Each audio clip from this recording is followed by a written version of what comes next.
आज मैं अपने इस ब्लॉग में आप लोगों से कल्कि अवतार के बारे में एक बहुत इम्पोर्टेंट बात शेयर करना चाहती हूँ। जो कि मुझे लगता है कि आप लोगों को शायद जस्टिफाइड लगे, क्योंकि सोशल मीडिया में बहुत अलग-अलग टाइप के मत आ रहे हैं। कल्कि अवतार आने वाले हैं, कल्कि अवतार आ चुके हैं। तो बेचारे जो लोग हैं वो ये समझ नहीं पा रहे कि कल्कि अवतार आ चुके हैं कि कल्कि अवतार आने वाले हैं। तो मैं अपना एक बस बहुत ही सिंपल पॉइंट ऑफ व्यू आप लोगों से शेयर करना चाहती हूँ कि जब हम ये बोलते हैं कि कल्कि अवतार आ चुके हैं या आ रहे हैं, क्यों? अधर्म का नाश करने। तो हम ये तो मान रहे हैं कि अधर्म हो रहा है, राइट? अधर्म तो हो रहा है, तो अधर्म का नाश करने के लिए कल्कि अवतार आ रहे हैं। ऐसे ही अवतार आए थे राम त्रेता युग में, या आप बोलो प्रहलाद आए थे, नरसिम्हा अवतार हुआ था सतयुग में, और द्वापर युग में कृष्ण आए थे अधर्म का नाश करने के लिए। तो अब कलयुग में कल्कि अवतार आ रहे हैं अधर्म का नाश करने। हम हमें नहीं पता हम सतयुग में थे कि नहीं थे, त्रेता युग में थे कि नहीं थे, द्वापर युग में थे कि नहीं थे। जब कल्कि अवतार आ जाएंगे तब हम होंगे कि नहीं होंगे। हम आज हैं, और आज हम ये एक्सेप्ट कर रहे हैं कि अधर्म फैल चुका है, धर्म का नाश हो रहा है। हम जब अधर्म की बात करते हैं तो एक बार मैं उस अधर्म के ऊपर मैं आप लोगों को एक पॉइंट ऑफ व्यू और देना चाहती हूँ। वो ये कि जब हम उसमें जाए, सतयुग में जाए, तो हिरण्यकश्यप ने अपने बेटे के ऊपर में कितना प्रेशर डाला। जो वो चाहता था वैसा उसका बेटा करे। क्या अंजाम हुआ हिरण्यकश्यप का? आज कलयुग में क्या हो रहा है? माँ बाप अपने बच्चों के ऊपर में मनचाहा प्रेशर डालते हैं, खुद अज्ञान में हैं और बच्चों से एक्सपेक्ट करते हैं। ठीक है, तो क्या हमें उस कहानी से, जिस हम होली मनाते हैं आज, तो क्या हमें होली का मेन मैसेज नहीं पता? बट फिर भी हम वो काम कर रहे हैं, है ना? हम भी तो किसी तरह से अधर्म ही कर रहे हैं। ठीक है, हम अधर्म का डेफिनेशन एक बार मैं आप लोगों को थोड़ा सा मतलब अपने पॉइंट ऑफ व्यू से बताना चाह रही हूँ कि हमें लगता है ना कि हम तो अधर्मी नहीं हैं।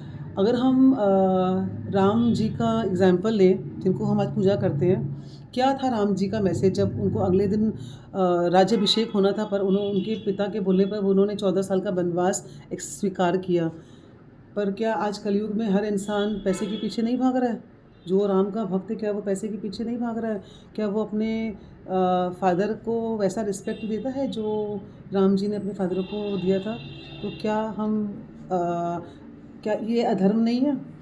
अगर हम माँ सीता की बात करें तो उन्होंने 1 मिनट नहीं लगाया और अपने हस्बैंड के साथ वो वनवास के लिए निकल पड़ी। या लक्ष्मण जी का अगर हम एग्जाम्पल देखें तो क्या हमें उन सब की कहानी नहीं पता है? पर हम क्या आज कलयुग में कोई ऐसी सीता माँ जैसी कोई वाइफ या लक्ष्मण जैसा कोई भाई है? बल्कि आज तो भाई भाई को मारने में लगा हुआ है पैसे के लिए, है ना? तो ये अधर्म नहीं है? फिर अगर हम बात करें, कृष्ण जब द्वापर युग में आए थे तो उनका जन्म ही जेल में हुआ था। ठीक है, फिर अपनी माँ के होते हुए भी उनको यशोदा माँ ने पाल पोस के बड़ा किया। फिर जिनसे उन्होंने प्यार किया उनसे उनकी शादी नहीं हो सकी। ठीक है, सब कुछ उन्होंने क्या मैसेज दिया संसार को कि ज़रूरी नहीं है कि हर रिश्ता सक्सेसफुल हो। लेकिन उसके बाद क्या वो डिप्रेशन में चले गए थे? पर आज क्या होता है यंगस्टर्स में, रिलेशनशिप अगर वर्क नहीं की तो डिप्रेशन, सुसाइडल। क्या ये अधर्म नहीं है? सुसाइडल थॉट होना और अपने आप को मार देना। तो हम सब अपने अपने आप में कहीं ना कहीं अधर्म कर रहे हैं, और उसके बाद हम अधर्म कर रहे हैं ये जानते हुए भी कि ये गुनाह है, ये गलत है। पर क्यों कर रहे हैं? क्योंकि हम अज्ञानी हैं, और उस अज्ञान को नहीं समझकर हम उस हरकत को अनइंटेंशनली या बोले कि अननोइंगली किए जा रहे हैं, और कहीं ना कहीं अधर्मी के रूप में इस बात को समझ भी नहीं पा रहे और अधर्म कर रहे हैं। और फिर हम इंतज़ार करते हैं कोई कल्कि अवतार आएगा और अधर्म का नाश करेगा। कौन से अधर्म का नाश करेगा कल्कि अवतार? क्या मैसेज दिया था साईं बाबा ने? भिक्षा मांगकर जब वो अपना जीवन निर्वाह करते थे शिरडी में, तो वो क्या मैसेज देना चाहते थे? भिक्षा के माध्यम से वो ज्ञान देना चाहते थे, और वो भिक्षा में भी, फ़कीरी में भी मौज दिखाते थे। क्या आज कलयुग में इंसान फ़कीरी की मौज का मज़ा जानता है? नहीं, वो बस पैसे के पीछे भाग रहा है, और के पीछे भाग रहा है। क्या ये अधर्म नहीं है? जो अपने आप को धर्म के ठेकेदार समझते हैं, क्या वो धर्म के नाम पर धंधा नहीं कर रहे हैं? क्या धर्म के बदले में उनको सुख सुविधा ऐश्वर्य मिले, क्या वो उसकी कामना नहीं कर रहे हैं? जब हम अपने सतयुग, द्वापर युग और त्रेता युग के रियल अवतार्स का कैरेक्टर देखें तो क्या वो जो निष्काम सेवा कर रहे थे, उसके बदले वो सुख समृद्धि और ऐश्वर्य की कामना कर रहे थे? नहीं कर रहे थे। पर क्या धर्म के ठेकेदार जो है, क्या वो सुख समृद्धि और ऐश्वर्य की कामना नहीं करते हैं? तो अधर्मी हम किसको बोलेंगे?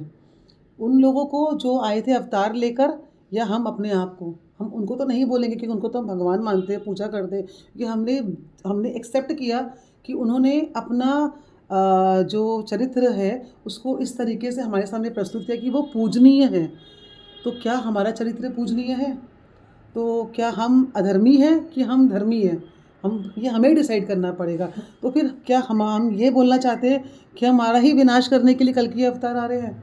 अगर हम थोड़ा-सा इस बारे में सूक्ष्मता से सोचें, तो जब द्वापर युग ख़त्म हुआ होगा और कृष्ण ने इतना प्यारा ज्ञान भगवद गीता के माध्यम से संसार के लिए दिया, तो कलयुग की जब शुरुआत हुई होगी तो क्या रहा होगा? जैसे धीरे-धीरे विकास होता रहा, लोगों की ज़रूरतों के हिसाब से मोबाइल आया, एरोप्लेन का आविष्कार हुआ, फिर ताकि लोग कहीं भी मनचाहा एक जगह से दूसरी जगह पहुंच सके, टीवी, लैपटॉप, और फिर लोगों की जैसे ज़रूरतें बढ़ती गई वैसे-वैसे विकास बढ़ता गया।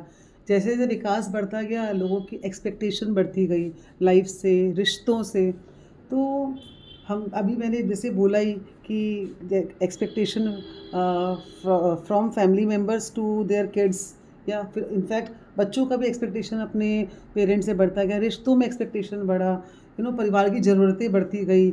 एक बेसिक नेसेसिटी के लिए अगर हम काम करते हैं समझ में आता है, पर जब बेसिक नेसेसिटी पूरी हो जाती है उसके अलावा फिर हम और पैसा और प्रॉपर्टी और मोर मनी, है ना, यही रह गया।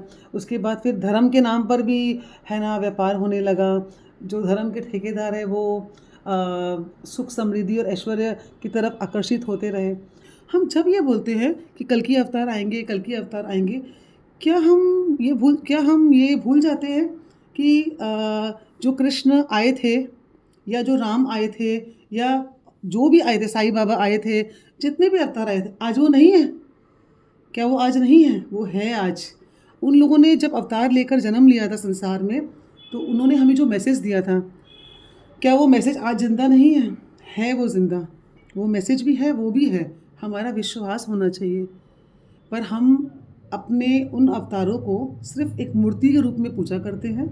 उनके जो मैसेजेस हैं, उनको हम इग्नोर करते हैं, और फिर हम या तो अधर्म करते हैं या अधर्म को होने देते हैं, और फिर इस तरह की कहानियों पे विश्वास करते हैं कि कोई कल्कि अवतार आएँगे। मुझे नहीं पता, हो भी सकता है, हो भी सकता नहीं है, पर आज अभी इस वक़्त आप क्या देख रहे हो? आप क्या महसूस कर रहे हो? वो इम्पोर्टेंट है ना। हमारी क्या रिस्पॉन्सिबिलिटी है? हमारी रिस्पॉन्सिबिलिटी ये है कि अगर हम राम के भक्त हैं तो राम का क्या मैसेज था, अगर हम कृष्ण के भक्त हैं तो कृष्ण का क्या क्या मैसेज था, अगर हम साईं के भक्त हैं तो साईं का क्या मैसेज था।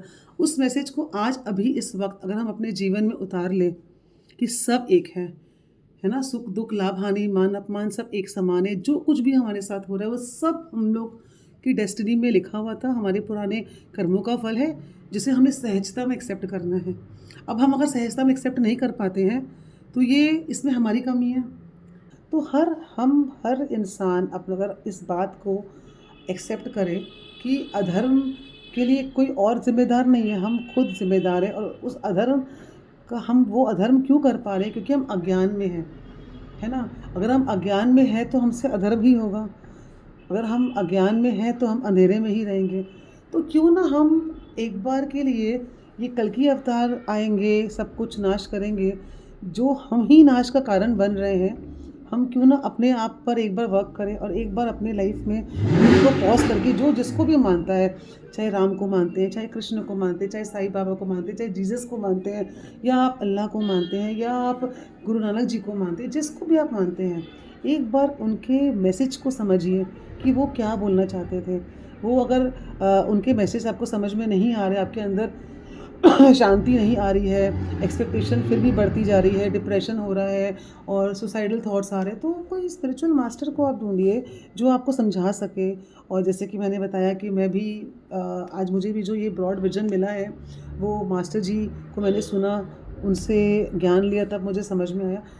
तो मैं आपको कोई गाइड नहीं करी किसको सुनना है, आपकी मर्ज़ी है कि आप जिसको भी सुनिए, पर जो आपके किसी ऐसे को सुनिए कि जिनको सुनकर आप एक बार के लिए आपकी सोच रुक जाए, आपको एक अंदर का सुकून महसूस महसूस हो, जो आज तक कभी ना हुआ, और फिर जो आपको सुन के आपके जीवन में अगर एक बात भी उतरी, वो लंबे समय तक चली, तो आप समझ जाओ कि यही आपके लिए करेक्ट स्पिरिचुअल मास्टर है। जो भी आपकी चॉइस है, वो आपको ढूँढना है। जब हम आलू, प्याज़, टमाटर भी लेते हैं, तो कितना मोल-भाव करते हैं, तो अगर आपको अपने जीवन में कोई ऐसा ज्ञान देने वाला गुरु चाहिए, तो उसको भी आप परख के ही लोगे। I understand that. बट मेरा सिर्फ आज के ब्लॉग से आप लोगों का यही रिक्वेस्ट है कि अगर आप वो कल्कि अवतार की जो स्टोरीज़ है ना, इसको आप अगर सुनेंगे, जो जो कुछ सोशल मीडिया में है, तो उसमें आप यही पाएंगे कि जो एक स्टोरी बनाई गई है, वो ये कि कल्कि अवतार आएंगे, और फिर जो जो अवतार लेके सतयुग में, कलयुग, त्रेता युग में और द्वापर युग में आ चुके थे, वही सब लोग किसी न किसी रूप में आके उस कल्कि अवतार को एक जो फलाने गांव में जन्म लेगा और फलाना के गर्भ से वो बच्चा पैदा होगा जो कल्कि अवतार बनेगा, उसको वही सब लोग हेल्प करेंगे जिनको हम लोग ऑलरेडी आज भगवान मानते हैं, जिनका मैसेज हमें मालूम है। तो क्यों ना आज हम सिर्फ अपनी रिस्पॉन्सिबिलिटी लें एक बार इंडिविजुअल, और अपने जो जो भी हमारे भगवान हैं, जो हमारे इष्ट हैं, जिनको हम परमात्मा मानते हैं, जिनको हम अल्लाह मानते हैं, जिनको हम जीसस मानते हैं, जिनको हम गुरु नानक जी मानते हैं, हम जिनको भी मानते हैं, एक बार उनका उनका जो ग्रंथ है उसको उठा के उसके मैसेज को पढ़े, और कोई राइट पर्सन ढूंढे जो हमें वो समझा सके, और हम ही क्यों ना एक अच्छे इंसान बन जाएगा। हम सब एक अच्छे इंसान बन जाएंगे, तो जो कल्कि अवतार आएंगे वो बड़े खुश होंगे कि वाह यार, यहाँ पे तो अधर्म ख़त्म ही हो गया है। क्यों हम अधर्म होने दे रहे हैं? क्यों हम, है ना, अधर्म कर रहे हैं? जो कर रहे हैं उनके लिए भी है कि क्यों कर रहे हैं, क्योंकि अगर आप कर रहे हो और आप खुद ही जानते हो कि कोई कल्कि अवतार आके अधर्म करने वालों का ही तो नाश करेंगे, तो तो जो अधर्म करने वाले उनको तो बहुत डरना चाहिए कि अरे यार, मेरा ही नाश करने के लिए कल्कि अवतार आ रहे हैं। अगर कोई भी अधर्म कर रहा है तो वो अपने आप समझ जाए। मैं तो, मुझे तो नहीं पता, लेकिन मैं तो, यही मुझे पता है जो मैं आप लोगों से शेयर कर रही हूँ कि हमें अपनी रिस्पॉन्सिबिलिटी लेकर खुद को अगर हम सुधार लें, तो क्या होगा, हर कितने सारे लोग जो है बड़ी तादाद में अगर अपने आप को सुधार ले, तो शायद अधर्म ही कम हो जाए। क्योंकि देखिए, अधर्म तो हर युग से होता ही आ रहा है, और हर युग में हर अवतार आते ही जा रहे हैं हमें राइट मैसेज देने। समझने में कमी तो हमारी है, कृपा तो वो हम पे बरसा ही रहे हैं। अवतार लेकर भी बरसा रहे हैं, साकार रूप में, गुरु के रूप में भी बरसा रहे हैं, लेकिन हम नहीं समझ रहे हैं। और फिर हम अपने आप को एक इस तरह के इस तरह की बातों में अपने आप को उलझा रहे हैं कि कोई कल्कि अवतार आएंगे, उसके ऊपर हम स्टोरीज़ बना के सोशल मीडिया में अलग अलग बातें डाल रहे हैं। कोई डाल रहा है कि आ गए हैं, कोई डाल रहा है कि आने वाले हैं। तो ये सब चीज़ों के ऊपर में हम अगर अपने दिमाग को ना लगाकर अपनी अपनी पूरे एफर्ट को खुद को सुधारने में लगाए, और खुद को ठीक करने में लगाए, और जो आसपास हो रहा है उसको उसको हम उसमें हम थोड़ा कंट्रीब्यूशन कर सके कि वो ना हो, तो आपके पास भी ये ऑप्शन है। आप अगर, क्योंकि भगवान जो है ना, हमें 5 तत्व, मनुष्य को 5 तत्व देते हैं, जिसमें जिसमें सबसे इम्पॉर्टेंट है वो बुद्धि। तो वो बुद्धि का आप इस्तेमाल करिए, और आप एक बार के लिए समझिए कि हम ये किस तरह की कहानियों में अपने आप को अपने आप को उलझा रहे हैं। क्यों ना एक बार हम समझे कि हम जिसको मानते हैं उनका मेन मैसेज क्या था। तो फिर आप ये कल्कि अवतार आ रहे हैं या आएंगे, आपको उससे कुछ फ़र्क नहीं पड़ेगा। जिसने आपकी ज़िंदगी बदली, वही आपके लिए कल्कि अवतार है। एक बार सोचिएगा, और आपको पसंद आए तो ज़रूर कमेंट में मुझे बताइएगा कि आपको कैसा लगा ये मेरा point of view. Thank you.